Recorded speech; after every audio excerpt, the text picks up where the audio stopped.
My grandmom was a Hakka. Although uneducated, she was very smart, kind, and loved by the whole family. She was particularly fond of and loving to girls. Only after she passed away did I understand why. Back then, Hakka people valued sons over daughters. They gave their daughters to other families. Beautifully told story about turning their trauma into art. You have a collection of monologues that all tie together from this similar experience being Hakka. And it gives you a peek into the lives of these women and a peek into their struggles and just shows you the pride that they have for their history.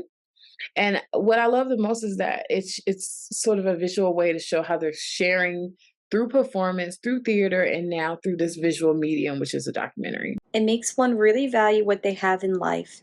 These women are extraordinary and live the opposite of what you would think is a usual mundane life. They have incredible strength. I quite enjoyed the hums in the background because it felt as if I was with them when they were chanting and praying. There was an incredible amount of sources as you hear the various passages and stories unfold from the Hakka woman. It was entertaining and visually appealing, like the video of the weird doll coming out from the blue dress. You really get to dive into the delicacy of their culture.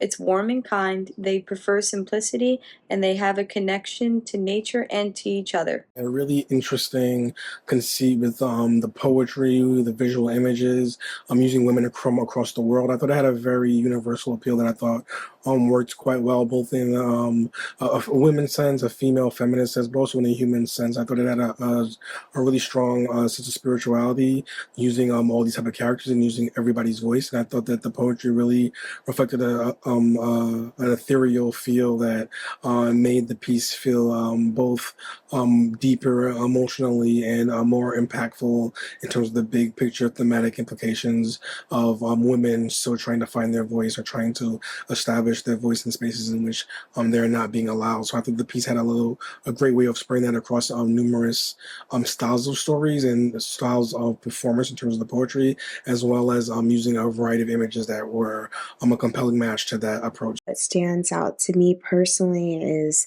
the grandmother's dress. The film sort of starts out and it has this, transcendent moment in the sky where you kind of see not only the sky, but the grandmother's face coming through.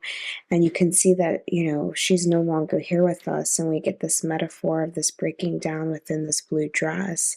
It's experimental cinema. The cinematography really pulls this piece together as we get to see experiences of a pigsty or the way that food is prepped and developed. And as these women continue to share these stories, it finds us to have this connection and this understanding of family heirlooms, human connection, familial relationships.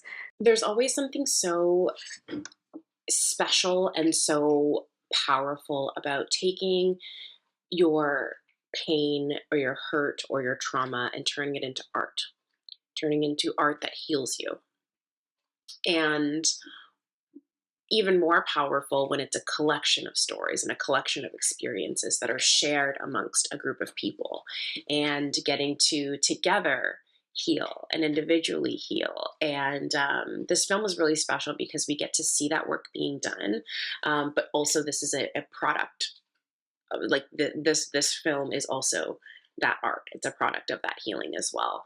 I loved getting to hear the stories, the experiences narrated throughout this film. I thought the visuals were great. I really loved the dress. I really loved the visuals of the dress. I thought that was really special. And this was just like a really powerful piece. I thought it was very well presented and well done. And it's always really special and a privilege to be able to hear stories from people and life experiences from people who you don't often get to hear from. And I think it's very important to tell the story, to let the world know about this community of women that is still abused and it still doesn't have every right nowadays in 2023. And I really enjoyed also the way this short it's told, using this poem that goes above these videos, this B-roll footage, plus these graphics and these animations. I think it was very strong, and it really it really triggered a feeling of sadness, I would say, because I really cannot possibly understand how there are people that are forced to live like that still nowadays. I loved the way that we got to hear about what inspired the movement, and then also were able to experience the poetry and the stories. It was almost like having a visual short story poetry anthology, and it was really, really great.